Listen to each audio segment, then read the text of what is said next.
പ്രതിഫയുടെ online ക്ലാസ്സിലേക്ക് സ്വാഗതം. അപ്പോൾ കഴിഞ്ഞ ക്ലാസ്സുകളിൽ നമ്മൾ ഡിസ്കസ് ചെയ്തത് സെൻട്രൽ പ്രോബ്ലംസ് ഓഫ് എൻ എക്കോണമിയാണ്, വ്യക്തമായിട്ട് പഠിച്ചു. Now we are going to discuss another important topic, that is production possibility curve. Production possibility curve. Simply you would call it as PPC. Simply you would call it as PPC. Okay. What is production possibility curve? എന്താണ് PPC curve എന്ന് പറയുക? നമുക്ക് ആദ്യം അത് discuss ചെയ്യാം. Production possibility curve or PPC is a statistical device which is used to indicate various economic problems like efficiency of production, allocation of resources, growth of resources, etc. Okay, എന്താണ് production possibility curve എന്ന് പറഞ്ഞാൽ ഇതൊരു statistical device ആണ്. എന്താണ് statistical device എന്ന് നമുക്ക് വ്യക്തമായിട്ട് അറിയാം. സ്റ്റാറ്റിസ്റ്റിക്കൽ ഡിവൈസുകൾ ഏതൊക്കെയാണ്? ഗ്രാഫുകളുണ്ട്, ഡയഗ്രാംസ് ഉണ്ട്, ദെൻ മാത്തമാറ്റിക്കൽ ആവറേജസ് ഉണ്ട്, ദെൻ ഡിസ്പേർഷൻസ് ഉണ്ട്. ഇതിനെയൊക്കെയാണ് നമ്മൾ എന്തെന്ന് പറയുക? സ്റ്റാറ്റിസ്റ്റിക്കൽ ഡിവൈസുകൾ എന്ന് പറയുക. അപ്പോൾ ഗ്രാഫിൽ പ്ലോട്ട് ചെയ്യുന്നത് കൊണ്ട്, ഓക്കെ, ഈ കർവിൽ നമ്മൾ ഗ്രാഫിൽ പ്ലോട്ട് ചെയ്യുന്നത് കൊണ്ട് ഇതിനെ ഒരു സ്റ്റാറ്റിസ്റ്റിക്കൽ ഡിവൈസ് എന്നാണ് പറയുന്നത്. അത് തന്നെയാണ് ആദ്യത്തെ സെന്റൻസ് എന്ന് പറയുക. Production possibility curve is A statistical device.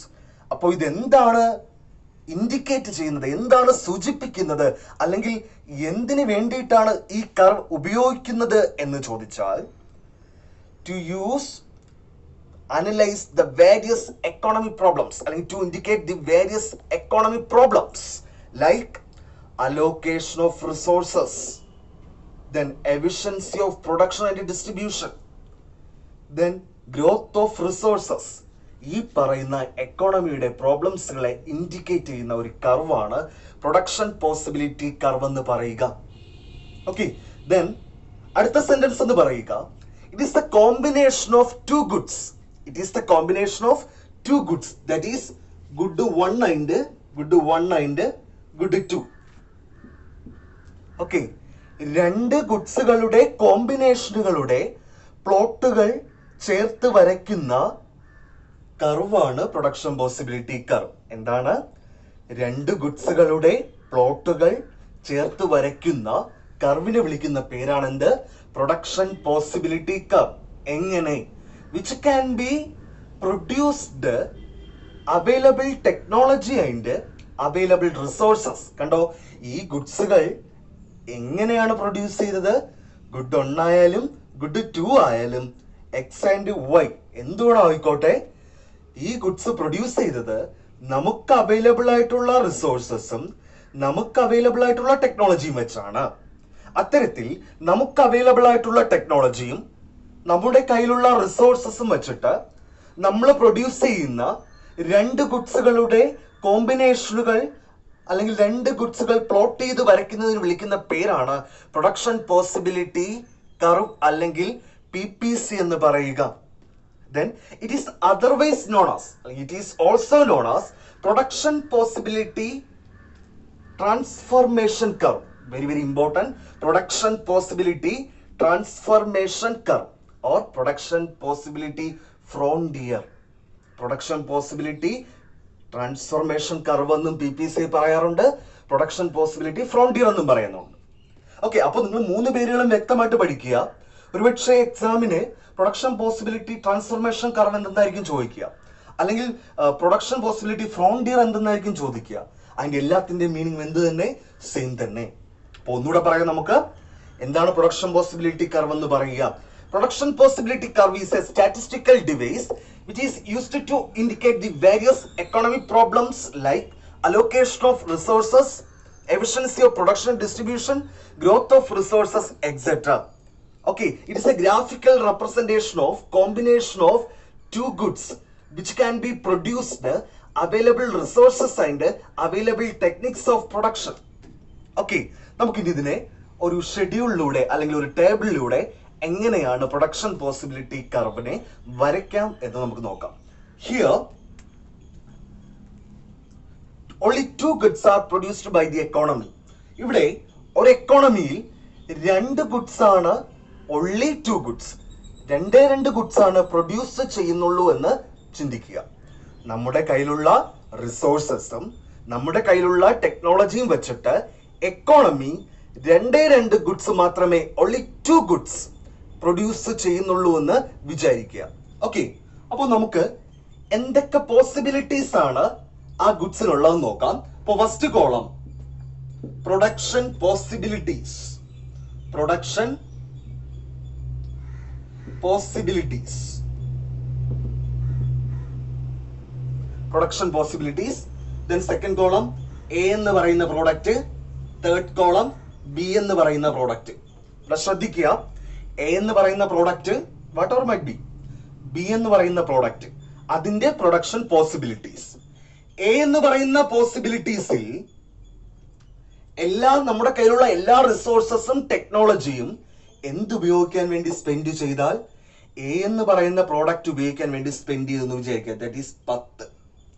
B produce ചെയ്യാൻ നമ്മുടെ കയ്യില് അപ്പോൾ എന്തില്ലാതാവും, റിസോഴ്സസോ ടെക്നോളജിയോ ഇല്ലാതാകും, ദാറ്റ് ഈസ് സീറോ പ്രൊഡക്ഷൻ. ഇതാണ് ഫസ്റ്റ് പോസിബിലിറ്റീസ് എന്ന് പറയുക. ഓക്കെ, അപ്പോ production possibility A describe 10 units of A produced and 0 units of B produced. That means all the resource and techniques of production used will be the production of A only. Clear? Okay, then B possibilities. Suppose A product sacrificed 1 unit, that is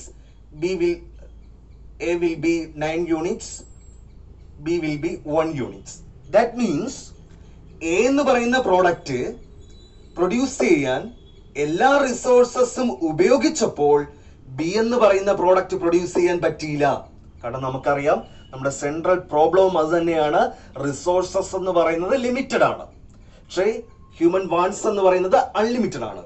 human എയും ബിയും produce ചെയ്യണം, പക്ഷേ എക്ക് വേണ്ടി resource എല്ലാം spend ചെയ്യുമ്പോൾ അല്ലെങ്കിൽ technology എല്ലാം യൂസ് ചെയ്യുമ്പോൾ ബിക്ക് അത് ഉപയോഗിക്കാൻ പറ്റാതെ വരും.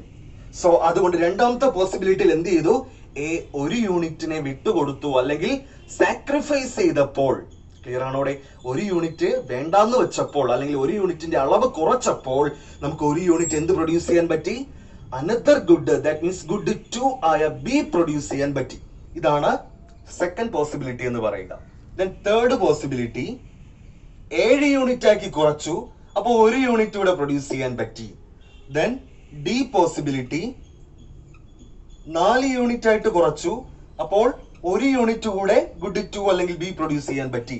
ദെൻ ഈ പോസിബിലിറ്റി ഒരു യൂണിറ്റും പ്രൊഡ്യൂസ് ചെയ്തില്ല, അപ്പോൾ എല്ലാ യൂണിറ്റും ബി പ്രൊഡ്യൂസ് ചെയ്യാൻ വേണ്ടിയിട്ട് ഉപയോഗിച്ചു, ദാറ്റ് ഈസ് 4.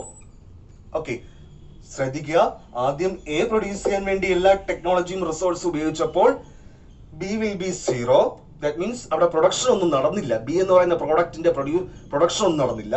എന്നാൽ ഏറ്റവും അവസാനം എല്ലാ യൂണിറ്റും അല്ലെങ്കിൽ നമ്മുടെ കയ്യിലുള്ള എല്ലാ റിസോഴ്സസും ടെക്നോളജിയും ബി എന്ന് പറയുന്ന പ്രോഡക്റ്റ് പ്രൊഡ്യൂസ് ചെയ്യാൻ വേണ്ടി ഉപയോഗിച്ചപ്പോൾ എ വിൽ ബി 0. എ എന്ന് പറയുന്ന പ്രോഡക്റ്റ് പ്രൊഡ്യൂസ് ചെയ്യാൻ നമ്മുടെ കയ്യിൽ എന്തില്ല, നമ്മുടെ കയ്യിൽ ടെക്നോളജിയോ റിസോഴ്സസോ ഇല്ല. ദെൻ ഈ ടേബിളിൽ വിളിക്കുന്ന പേരാണ് production possibility schedule. Production possibility schedule എഴുതുമ്പോൾ ഫുൾ ആയിട്ട് എഴുതുക, പ്രൊഡക്ഷൻ പോസിബിലിറ്റി ഷെഡ്യൂൾ. അപ്പോൾ എന്താണ് പ്രൊഡക്ഷൻ പോസിബിലിറ്റി ഷെഡ്യൂൾ എന്ന് പറഞ്ഞാൽ, it is A table which shows various combination of 2 goods. അതാണ് ഇവിടെ എഴുതി വെച്ചിരിക്കുന്നത്, വരച്ചു വെച്ചേക്കുന്നത്. ഈ ടേബിൾ എന്ന് പറയുക വേരിയസ് കോമ്പിനേഷൻ ഓഫ് 2 ഗുഡ്സ്. ആദ്യത്തെ കോമ്പിനേഷൻ എന്താ, എയുടെ കോമ്പിനേഷൻ എന്താ 10ഉം 0ഉം. ബിയുടെ കോമ്പിനേഷൻ എന്താ 9ഉം 1ഉം. സിയുടെ കോമ്പിനേഷൻ 7ഉം 2ഉം. ഡിയുടെ കോമ്പിനേഷൻ 4ഉം 3ഉം. ഇയുടെ കോമ്പിനേഷൻ 0ഉം 4ഉം. അപ്പോ ഈ കോമ്പിനേഷനെ ആണ് നമ്മൾ ഇവിടെ എഴുതി വെച്ചേക്കുന്നത്. That means production possibility schedule shows that അല്ലെങ്കിൽ it describe various combination of 2 goods A and B. അതാണ് പ്രൊഡക്ഷൻ പോസിബിലിറ്റി ഷെഡ്യൂൾ എന്ന് പറയുക. Production possibility schedule. ഇനി എന്താണ് പ്രൊഡക്ഷൻ പോസിബിലിറ്റി കർവ് എന്നാണ് അടുത്ത് പഠിക്കേണ്ടത്. പ്രൊഡക്ഷൻ പോസിബിലിറ്റി കർവ് എന്ന് എന്താണെന്ന് വ്യക്തമായിട്ട് നമ്മൾ നേരത്തെ തിയറി പഠിച്ചു. That it is A graphical representation of combination of two goods. ഇതിനെ, ഈ കോമ്പിനേഷനുകളുടെ എയുടെയും ബിയുടെയും കോമ്പിനേഷനുകളെ ഗ്രാഫിൽ റെപ്രസെന്റ് ചെയ്താൽ അത് പ്രൊഡക്ഷൻ പോസിബിലിറ്റി കർവായി. ഓക്കെ, അപ്പോൾ നമുക്ക് അടുത്ത് ഡിസ്കസ് ചെയ്യേണ്ടത് എന്താണ്? പ്രൊഡക്ഷൻ പോസിബിലിറ്റി കർവ് ആണ്. ഓക്കെ.